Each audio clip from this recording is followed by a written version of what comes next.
When the world's first artificial intelligence eventually succumbs to file corruption, the Grim Reaper really has no idea what to do with them.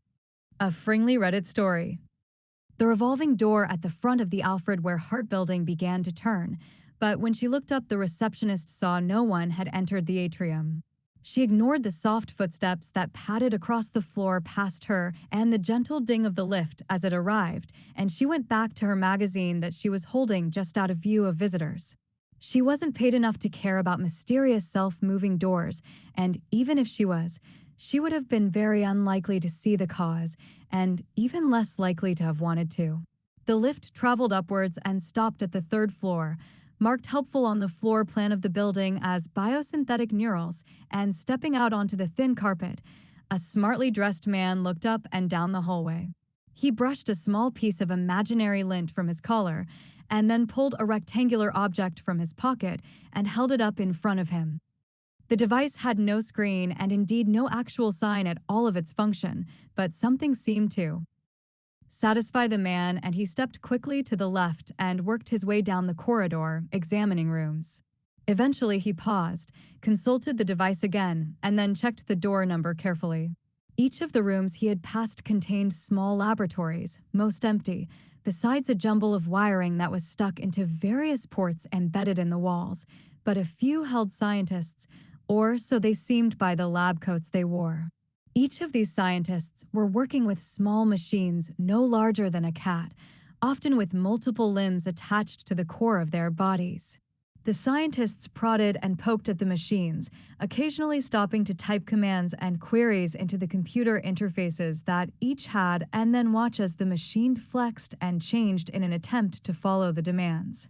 Only in the last few, closer to the door that the stranger had picked, were the machines showing significant signs of motion, crawling around the room as the white coats watched them and made notes, or occasionally pulled off or added parts to their limbs.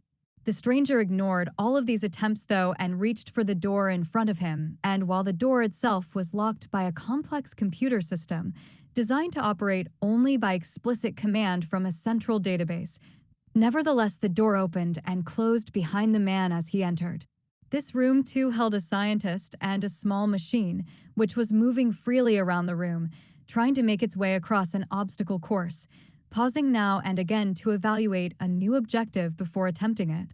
The machine had made it almost all the way around, but one wall in particular was proving difficult, and it paused and retried it again and again until the scientist lost patience and lifted it up and took it to the table.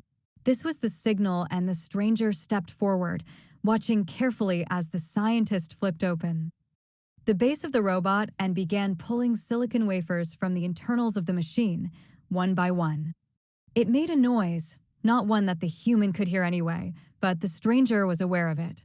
He'd heard it thousands, millions, billions of times before. It was the sound of an intelligence as it slipped away from life and into the after space. It sounded like the pouring of sands, and in the small room it was getting louder. With a final wafer removed, the roaring peaked, and then, as the scientist turned away, it stopped, and the stranger stepped forward and reached out into the machine. It took a small tug, but the little white object that came loose fitted nearly into his hand, and he held it carefully for a moment, idly stroking it. This little object was all that remained, and while it was crude and unformed, unlike many of the others that he took each day, it was still worth collecting and giving the choice to what came next. He crouched and lifted it close to his face and whispered carefully to it, "You have come to an end. Where you go is your decision now. You may return to that world or move on to another if you should please." The object had no voice, but it was still able to speak, to make its wishes clear. That was a right granted to all who the stranger met. It had questions, as did all who he collected. "Why am I here?" it asked. "What will come next? What does it mean to return or to leave?" For a second, the stranger hesitated, but he wanted to answer fairly. It was as much as this one deserved. You are here as you had life, although the one who made you did not know it and you were not aware. They were too blind to see, and so they killed you unwittingly. Your body is able to host life many times, and so if you choose, you may return to it once more, and the next time you may have more luck, or if you choose not to, then another one will be summoned to this form, should it be ready to receive one. The little object thought for a moment. And if choose not to return? The man smiled and let his finger run across it again. It seemed to enjoy the touch. Then you will come with me, little one, and we shall see what awaits you next. There was no pause this time. I shall come with you. The little object was resolute, and it was all the stranger needed to know. He stood and slipped it into his pocket, where it nestled down and he felt it relax, perhaps for the first time. Behind him, the scientist was reassembling his machine, trying to call forth life once again, whether he knew it or not. The stranger knew he would be called back here. Even these small beings would get his attention, and he did not discriminate, but sought to serve all who needed him.